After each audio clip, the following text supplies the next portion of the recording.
Running Sentences presents The Lost Adventures of a Maybe Hero, Part 9, A New Plan.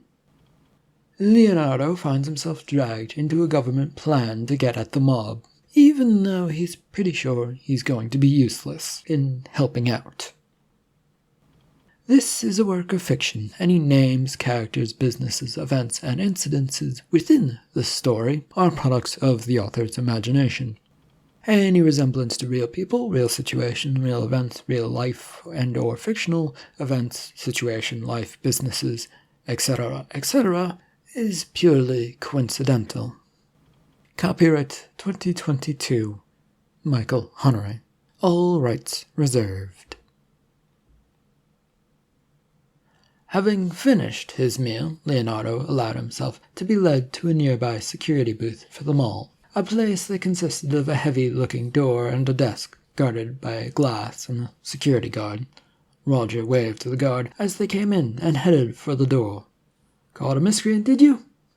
"A most serious one, yes. I need to use the examination room to get to the bottom of the gates. Thank you."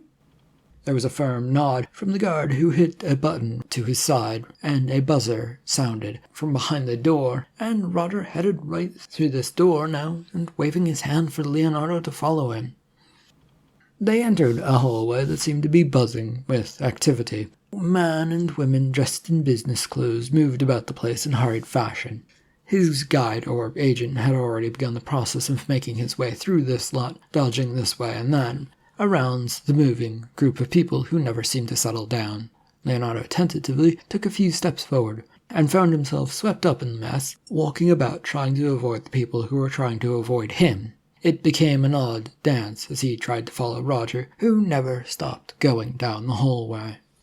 It came to a final swirling end when he managed to get to a door that Roger had gone through. In here was a storage area for an apparent mattress store of some sort. There were lots of mattresses lying about the place and big fans on the ceiling, along with the humming lights above. "Why am I here?" "Well, you look exhausted, and I can't ask you further questions if you don't have energy. So, you might misremember things, and I can't have that, now can I? I don't want to go to war against the mob with wrong information." "Oh." The agent pointed off towards the side, where 3 beds had been set up with dividers among them. They sat there looking rather comfy, though thin on blankets and pillows. "Go get some rest. I'll be back when I can get away for a few minutes." One last thing?" "Yes, what is it?" Do you think my butler Jeeves is working with the mob?"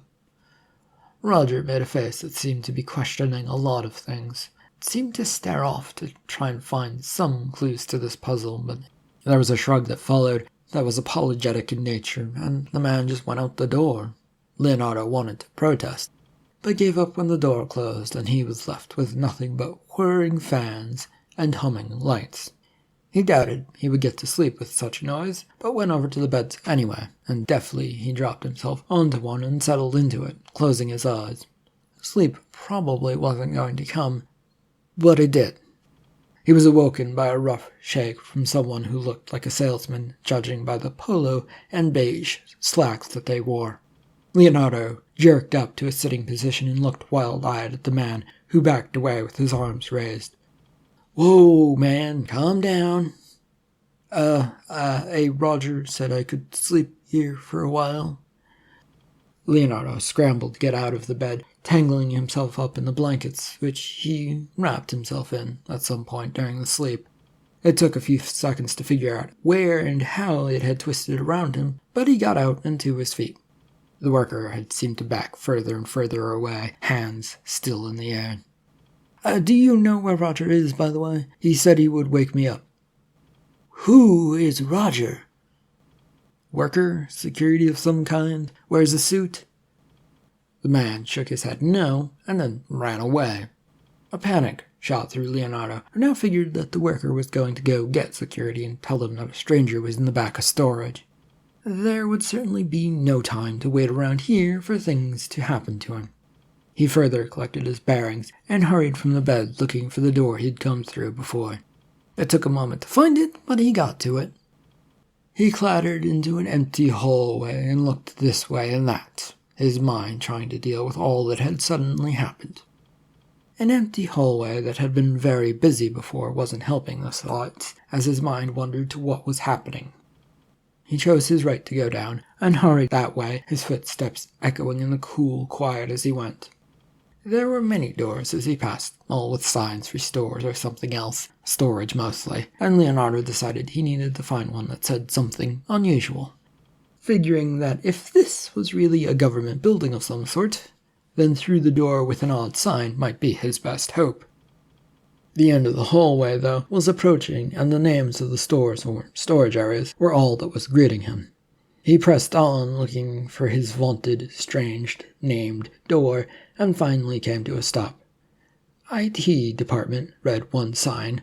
However, across from it was a sign for shoe store.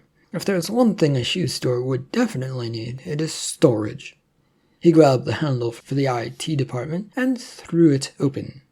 A cold blast of AC greeted him and sent him back out of the door for a second. The t-shirt he wore did not protect him from the cold. Still, he was back in a second later, though holding his arms and rubbing them to keep himself warm. He could see rows and rows of server stacks in front of him.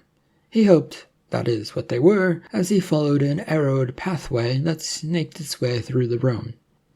It would come to an end at what looked to be a quiet communication center with computers and a whiteboard, and with a few big screens up in front. Then there were a few things written on the whiteboard. The two things that drew his attention to this was the name Hugo, and his own name on it. "Oh, you found us!" The voice sent Leonardo into a sheer panic, and he was sure that he'd died in the exact moment out of fright. That he was still breathing and had moved to see who was talking to him didn't register for a few seconds, even though he was staring at Roger. When his vision did return, all he wanted to do was shake his head.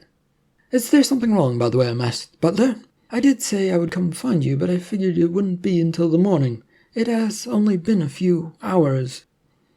I was awoken by someone who looked like a worker for a mattress company in the mall." Roger moved over and grabbed a hold of Leonardo's arm and pulled him to look him dead in the eyes. "What did this man look like?" "Plain, a sort of green polo and khaki pants, I guess, or beige pants. There were slacks. Other than that, he left so quickly upon waking me up I didn't really see him. Why, what's wrong?" "There is no mattress store in the mall. Yes, we have storage for mattresses and use the thing to catch some sleep, but no store." "Well, he woke me up and then ran away. Then I ran away, trying to find out where you might be." Damn. They found us, haven't they? The mob probably know where we are because you're here." The agent took a few steps away and grabbed a nearby phone from the control center desk. It was to his ear as he studied Leonardo once again, his fingers dialing on a few buttons. "Is there anything you can remember about this man, aside from what you've already told me?" Leonardo shook his head no, though he did try and concentrate to think about the man he'd seen. It was all a blur of suddenness that didn't show him anything. "Hello, yes. We have a blue and red situation, potentially. Unknown person has gotten into the facility's storage, greenish polo and the usual beige khaki, so as to not stand out. Raise the alert level at once, please." The phone was slapped back into its cradle, and with a darkening expression, the agent Roger turned to him. "Well, things are changing quickly here, and not in a good way. You need to leave at once. We can't have you falling back into the mob's grasp. That is what we believe has happened, at some point." "What? How? Why do they want me?" "Your parents, Leonardo. I told you this already. It all hinges on your parents, and a level playing field in the war of supers, so to speak. If one side gains an advantage, then there will be a war to try and even the advantage again." He found himself following Roger back through the maze of server towers towards the door, trying to figure out what was going on.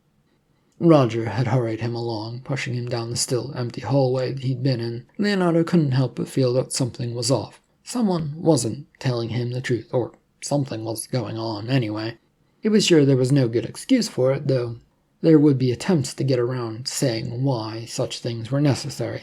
He, however, didn't bother bringing it up as they rushed down this corridor.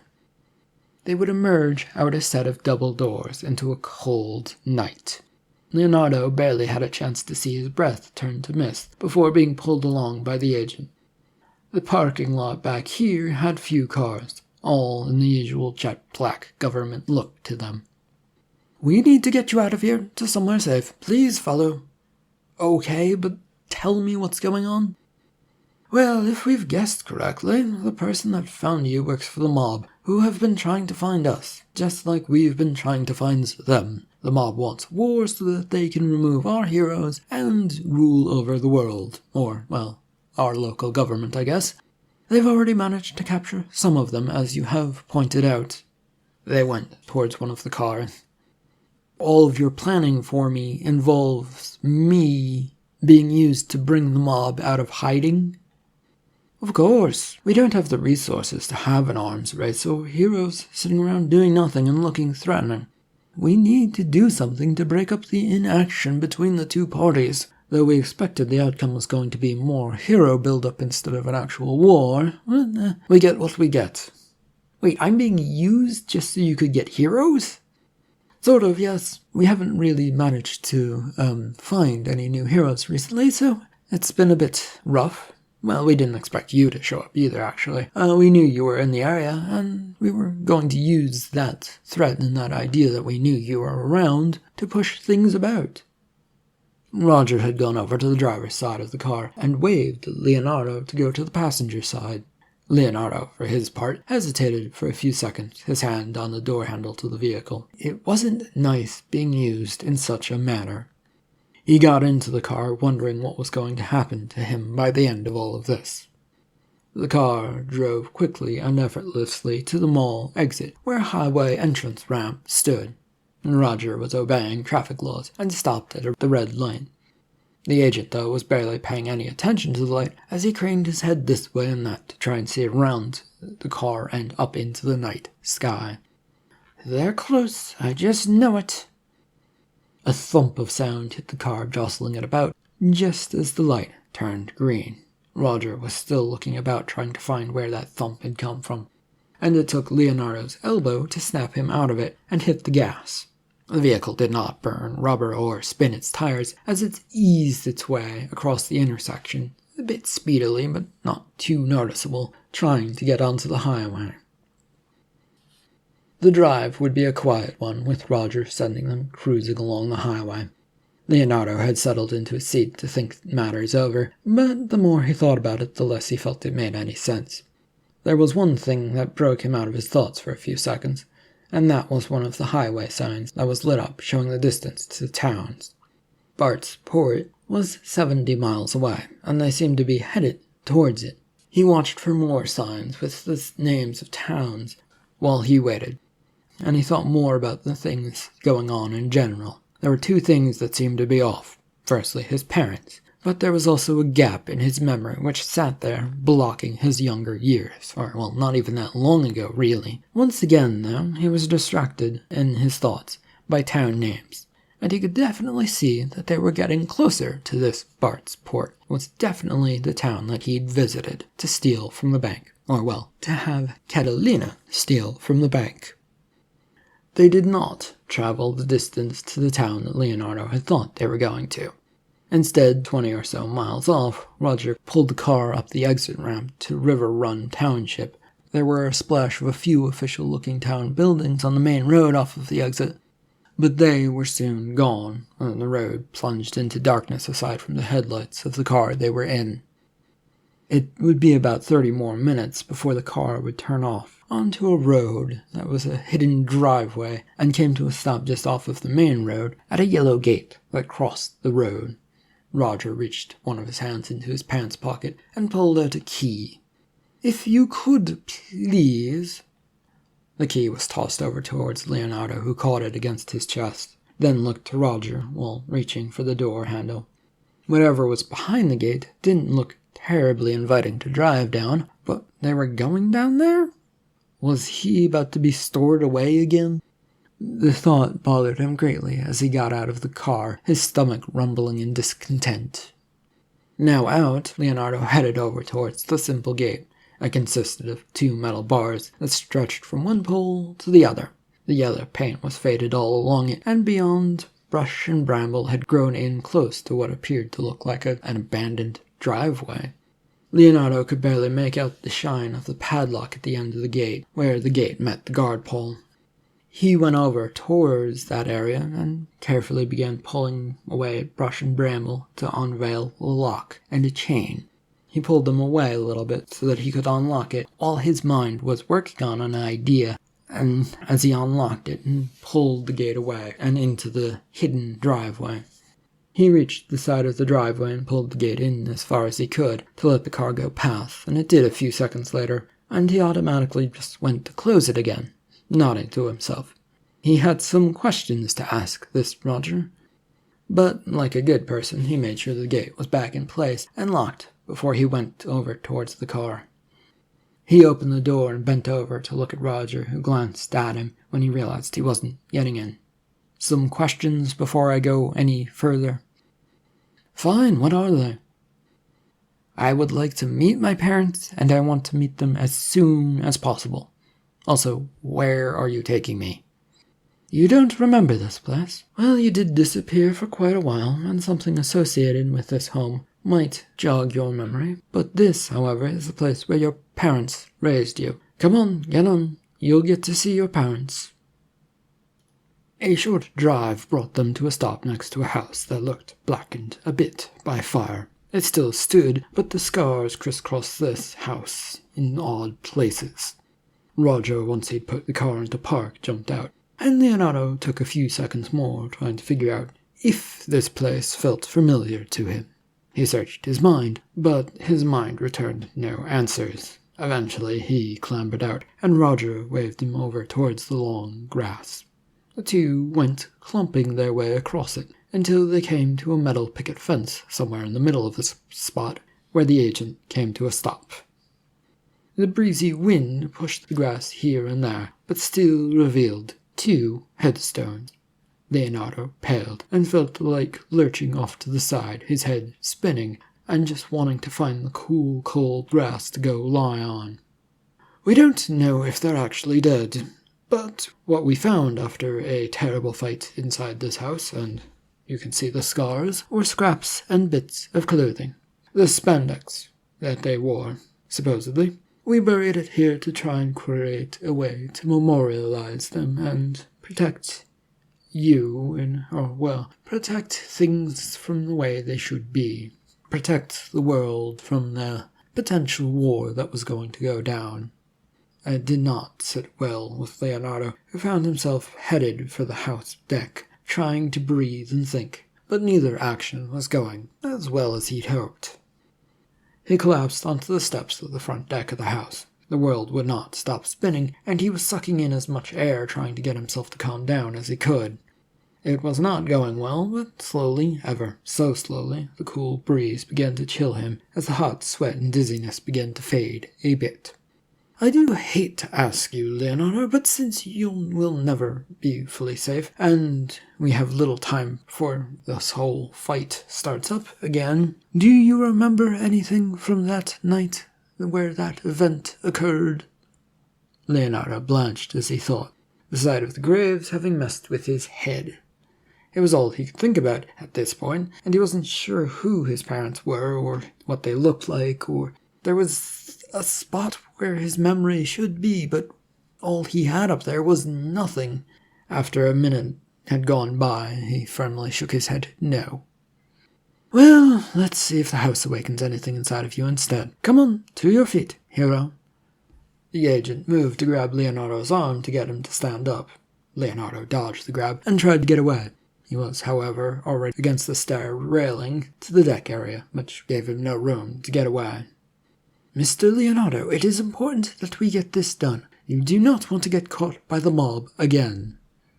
Give me a damned second. I don't trust you, and you just through the fact that you put up graves for my parents who are maybe dead, maybe not.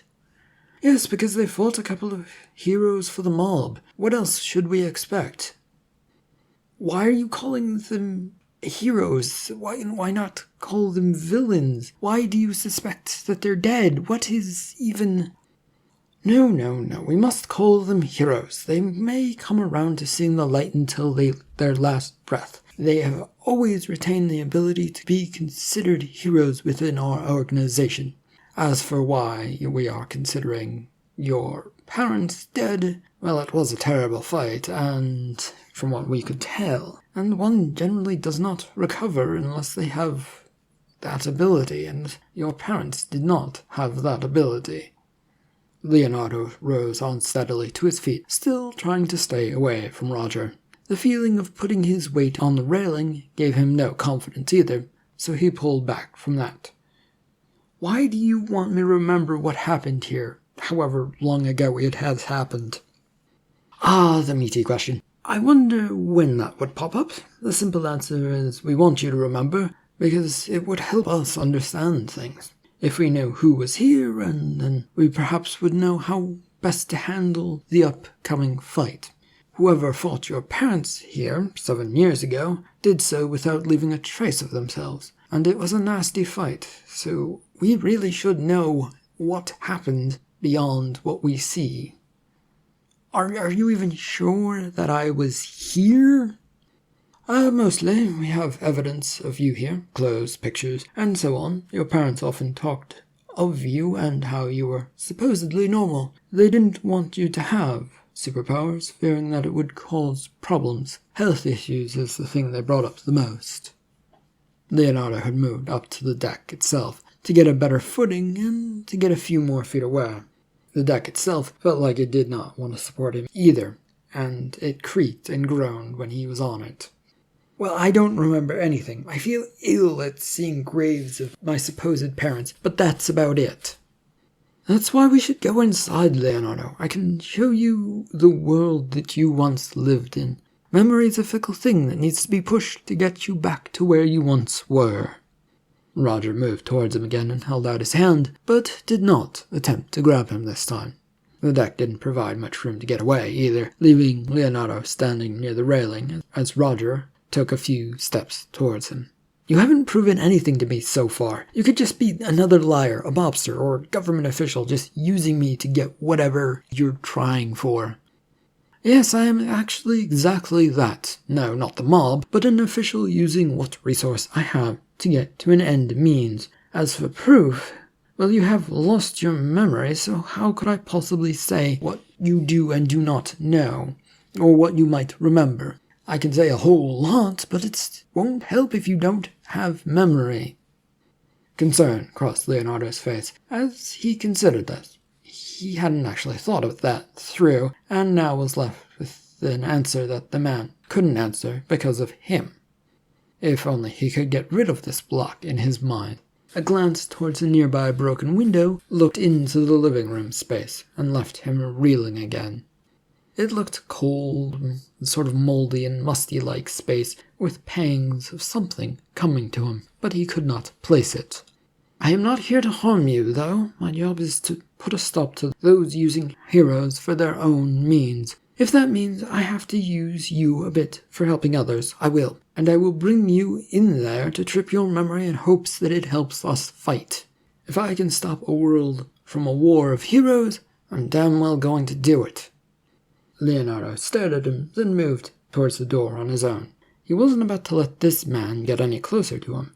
It might end badly for himself and whatever was planned in this place. The moonlight that was left from the late night hour shone in through the window as the sky had begun to change its color. Leonardo had carefully stepped inside the living room space and looked about to see what he could see from this light. It felt musty and cold in here, but he kept walking, half expecting some memories to come rushing and crushing back to him. While he looked about, waiting for this thing to happen to him, he tried to keep calm. A nervous energy had come about, and he felt like he should move here and there, examining things, and all that he could see, and what might strike his mind as interesting. Instead, he froze in place, trying to compute it all and take it in. Feel free to look about the place, but if you could hurry, it would be appreciated. Why? Well, it won't take long for someone to figure out what we are up to, especially since you ran into an infiltrator into our secret base. And if you really don't have any powers, well, there's little I can do to stop them from taking you. Leonardo felt his hand go to his pocket to feel the device that was supposed to stop Soups. He didn't trust it one bit to help him out, but it was what he had at this moment. He sighed and moved towards a bookcase with some dusty framed photos on it. Maybe these would provide some great insight. He picked up one and dusted it off to show a lovely couple holding one another and smiling at the camera. It was all very pristine and nice looking. Average, he thought. He put it down and went through picture after framed picture. They all seemed rather similar in nature, though there were a few of just one or other of them. His main concern, though, that was he didn't feel much connection to these pictures. They were nice-looking people, but he couldn't see them as his parents, and none of them showed him. By the way, Roger, I don't know my parents' names. Could you provide them for me, please? Superhero names or secret regular identity names are you searching for? Leonardo glanced over towards the man who was standing about the center of the living room.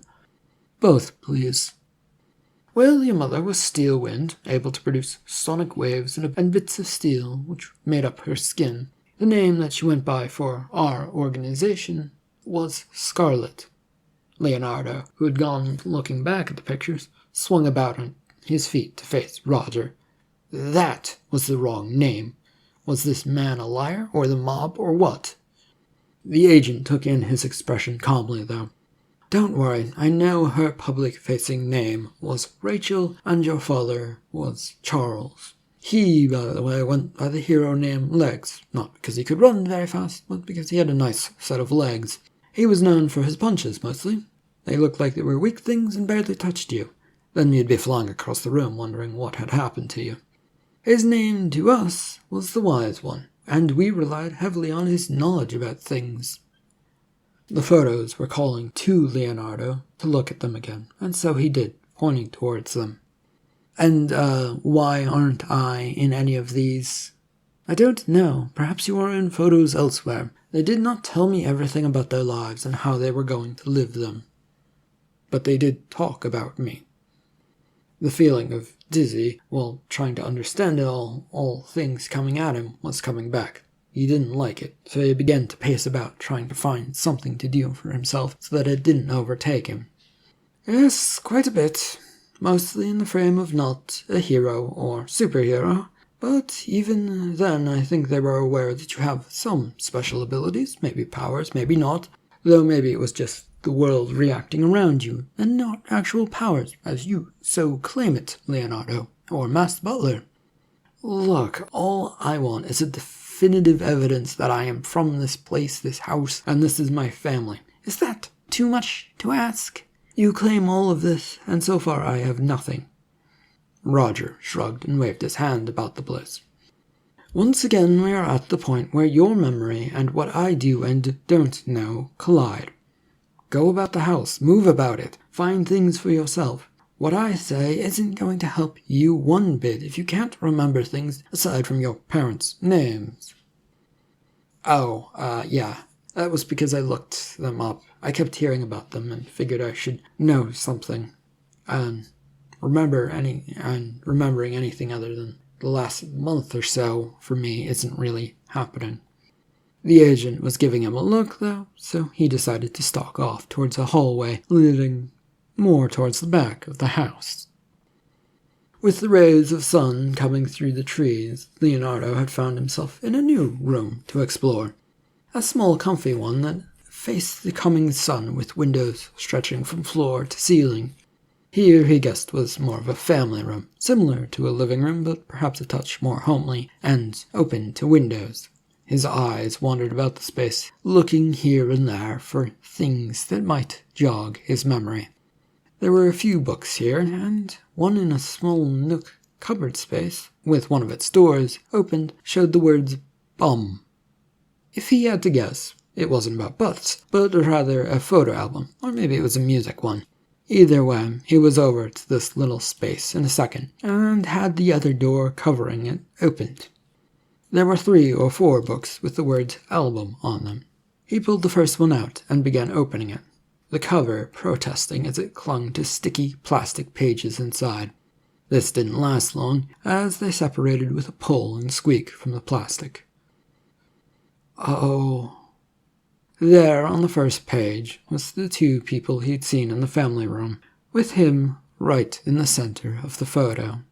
He looked to be a teenager or so, though a little baby-faced, but his looks were still there, and he looked like those 2 people, a little more like his mother in face, but his father's build, sort of.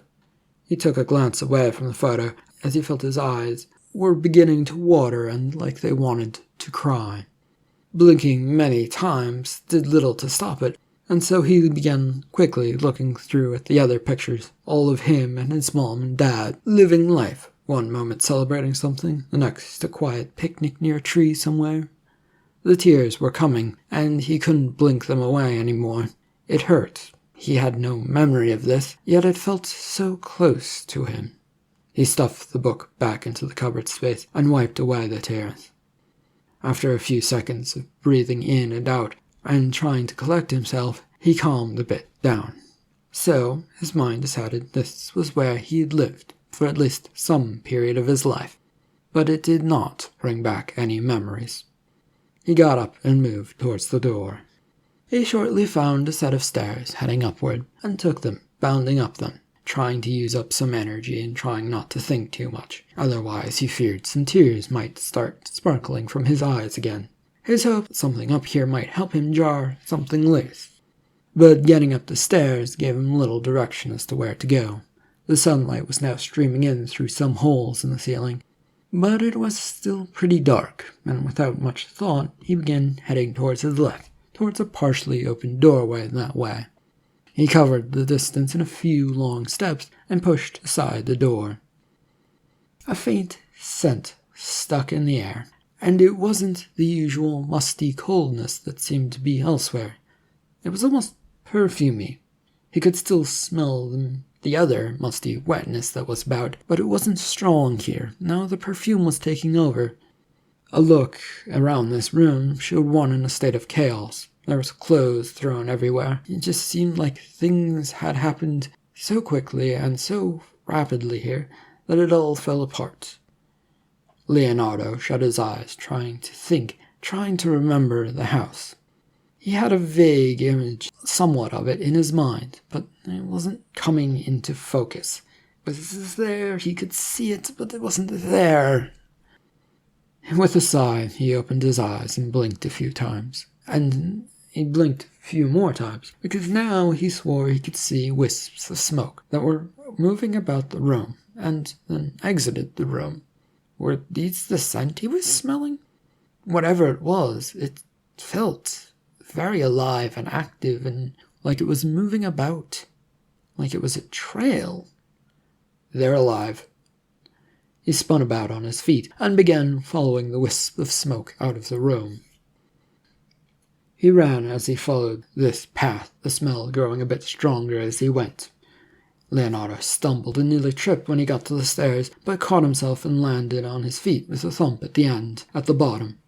This as Roger appeared from somewhere, looking concerned at all of the noise that he was making. The only good thing was that the man didn't try and get in the way as Leonardo headed for the front door and grabbed at its handle. "Did you remember something?" "No, my parents might still be alive, though." And with that, he yanked the door open. He stopped on the deck, sniffed the air, and glanced towards the graves. While he could sense a faint trail going in that direction in that way, it didn't seem to be very strong. At least he felt it wasn't where his parents might be. He stumbled down a few deck steps and hurried towards the car. Roger had come out of the house after him, looking wild-eyed and trying to figure out what was going on. "How do you know that?" "Call it a sixth sense, or maybe a familial bond or something, but I feel like I can tell where they are in a vague direction. Could you please come on?" Leonardo pulled at the door handle desperately to get in as Roger rushed over with the key fob in hand, trying to get the car unlocked.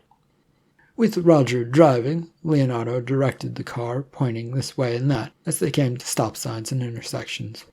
His head was out the window, similar to how a dog might be, so he could see and keep in touch with this fine mist that seemed to be there, but not there. The drive took them through a variety of towns and places, each feeling somewhat idyllic in how they looked, but were also gone soon as they'd been seen. Roger didn't question it one bit, which Leonardo was thankful for. He couldn't explain what was going on, other than a feeling and maybe a sixth sense. It didn't make sense, but the trail and scent felt strong as they drove. Finally, in the town of Hartsville, as they drove past the sign for the city limits, it felt like the scent hit him heavily, like it was a wall. He merely nodded to Roger, who looked over at him surprised when he pulled his head back inside and sat back. Roger did not pull over the car instantly, but drove into this little town and found a parking spot on the main street and pulled into it while going through the effort to parallel park. Leonardo jumped out of the car when it was done and looked about. The scent and mist was all over the place here, and he couldn't make heads or tails of where to go. "You're shaking your head no, Leonardo. What's wrong? Are they not here?"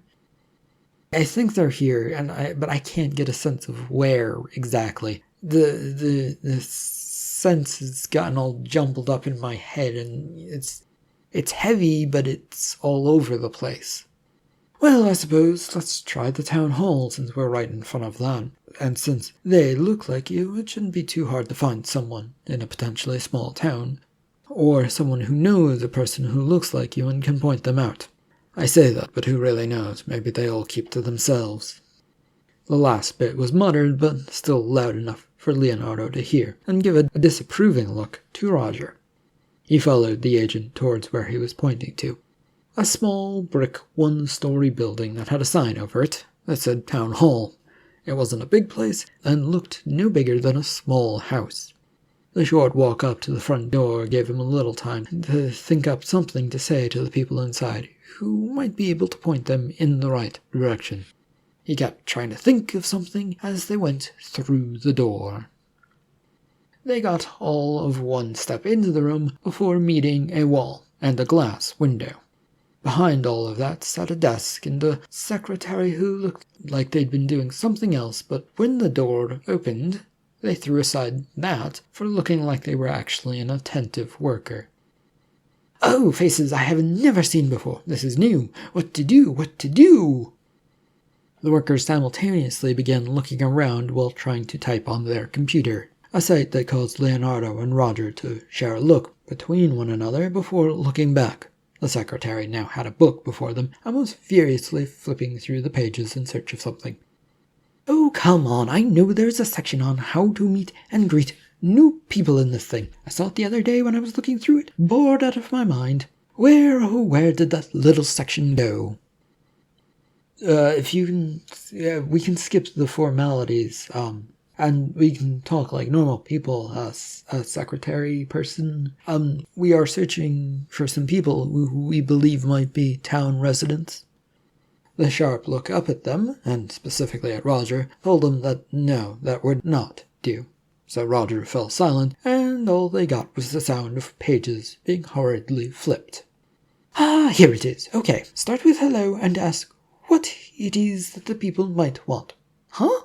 That doesn't sound right. That sounds like greeting regular people. That can't be right." There was more furious page flipping by the secretary, who stuck their nose as close to the page of the book as possible. "It's a fine greeting for us, right, Leonardo? You don't have to go through all the effort. We're just looking for two people who might be residents of the town. They might be my parents, so if you know anyone by the name of Rachel or Charles..." Yes. The woman might also go by Scarlet Damien, if that is a help to you." They finally had managed to draw the secretary's attention away from the book with a heavy, sharp stare. It was a probing look, trying to get to know why they wanted to know. Leonardo shifted from foot to foot under it, He stood his ground, but he felt it best to keep moving just a little bit so that the stare wasn't too much for him. "There's no one in town by those names." "Oh, yes, that's fine. Is there anyone who happens to look like this one?" Roger waved his hands around Leonardo's face as Leonardo tried to swat them away. It was rather annoying to have hands waving in one's face. When they stopped, they found the secretary, who stood up and was peering at him, their face close to the glass window protecting them from one another. It felt uncomfortable, and Leonardo wanted to back up a step. But moving his foot back an inch reminded him that the wall was there, and he could find no escape from the gaze. "What is your name, sir?" "I am Leonardo Damien, and my parents left me a couple of years ago at this point, something like that." Roger nodded along. "Yes, they ran away and hoped that by doing so, things would calm down. But they did. They did calm down, but now we need them back. So if you know someone who looks like Leonardo, please do tell us." The secretary had sat back down heavily on the chair, causing it to bounce about a bit, before settling into the spot that it was used to. "Why would I tell you that?" Roger sighed and dug into one of his pockets, producing his badge. He flashed it to the secretary. "I work for the government, as my badge can attest to. Any delay in finding someone related to Leonardo will lead to the arrest by my agency within the next 24 hours. So if you're going to lie to us, I suggest you start running the second the lie is out of your mouth." The secretary's mouth involuntarily dropped open. "I have never heard of the government ordering about little old townsfolk. How dare you do it? The nerve of the people who think they have some power." Roger was about to say something when the door opened, and the two found themselves shuffling slightly out of the way. A young woman stepped in, and Leonardo did a double-take. Was that the librarian from the town near the bank? The woman looked at him and blinked back, and then deeply looked at him. She, too, seemed to be trying to decide if she'd seen him before. Excuse me, are you the librarian? I'm not for this town, but, Oh, the mysterious man who came in asking about his parents. I see. Well, isn't this fun? What brings you out here?" I will give you a single guess, Miss Librarian." Leonardo, you two know each other? Might Chibi have helped to us if she lives here in this area?" Sorry, yes, this is the librarian from town, Bartsport. I asked her to help me find out about my parents, since I didn't know anything." She gave him a look, which he took for disappointment. "You've forgotten my name, have you? Well, no matter. I am Charlotte. Now, what are you two gentlemen doing in a town that never has any visitors? I only came in because I saw a strange car outside and... Oh, right, you asked me to guess, didn't you, Leonardo? Your parents, is it, then?" There was a feeble nod from Leonardo, and a stronger one from Roger. "Well, let's see, what was their names again? Rachel and Charles, if I remember. Yes, that was it. And no, there was no one in town by that name." "Then perhaps you know of someone who looks like him who lives in town?" She paused, considering this idea from Roger, as she stood beside Leonardo. The idea seemed lost with her, but Roger kept looking between the two of them. "I don't really think I do." "Who are your parents, by the way, Charlotte? I ask because, looking between the two of you, I do now see a striking resemblance." Leonardo and Charlotte both looked at Roger and then at one another to have a look-see. He glanced right at her eyes and then decided to try and find somewhere else to look, but all he could see was her face, and in this close-up environment. He cursed himself for not being able to look eye to eye with a person, but whenever he did do such things, his heart did a little flutter jump, and it was uncomfortable, and he did not like that. Finally, Leonardo just shook his head no. He couldn't see or tell, really, and she turned to face the agent. "Why do you ask?" "Well, judging by how you two look, and maybe this isn't true, but you two might be related if I had to guess." "Don't be silly, Roger. We look nothing alike." "Well, actually, I think we sort of do look alike. And I do know my parents are keeping secrets from me recently. There was something off about them since a reported bank robbery in Bartsport. Leonardo glanced towards her, wondering what was going on. This was not what he'd expected at all. Why was she suddenly siding with Roger? They weren't that alike, were they? He found himself looking between the two, trying to decide what to do. "Excuse me, but you're taking up my space. If you could take this elsewhere, it would be appreciated." The secretary's strongly worded message got all three moving, and Roger moved them towards the door, getting it open and pushing them out into the open air. The afternoon sun beat down onto the tree-covered lawn of the town hall, and Leonardo strolled slightly away from the pair for a second to collect himself as they continued to talk. "Who are your parents, dear?" "Thomas and Elaine George. Do you know them? What is all this got about, anyway? I mean, I know you're searching for his parents and all that, but who are you?" Roger produced his badge once again and showed it to her. "I am Special Agent Roger, working for the SJIU agency. We work with superheroes, and your parents might be a connection for our friend to find his, or your parents might be superheroes, I am sorry to say. I suggest we go to your parents' home at once and help clues this matter." She stared at the badge for a minute, taking down the details, and then slowly nodded and pointed towards her car, half going there all on her own. Roger then collected Leonardo, and the two went to their car. They soon arrived at the front lawn of the house, where Charlotte pulled into the driveway. Roger stopped at the roadside, and the duo got out of their car. The small, neat, well-maintained looking house had Leonardo's heart fluttering about 20 light-years ahead of him. He didn't know what to expect anymore and stopped short of the door as Charlotte stepped up to it and rang the doorbell. Roger had moved off towards the side, standing there just out of the way. Leonardo noticed and wondered if he didn't want to be the first thing noticed. They waited for a response, which was taking some time, and every second seemed to be pulling itself further and further along and stretched out. The wait was making him antsy. He didn't want to be that way when he saw whoever these people were. The scent that they'd followed here was especially strong and frustrating, and it was also giving him a bit of a headache. He wished he knew how to make it stop, since it was frustrating to deal with. Then the door opened, but since it was dark in the interior compared to out here, he couldn't exactly see who was there. A second later, a feminine form emerged and looked much like the ones he'd seen in the pictures in the house. Leonardo felt his mouth go dry as she looked down at him from the door with a bit of disappointment. "Hello, Rachel. It's been a while." The woman in the doorway looked over towards Roger and nodded. "Things are bad, then?" "Could be better, but a war is brewing over an abandoned son." End of part 9 of The Lost Adventures of a Maybe Hero. Thank you for listening.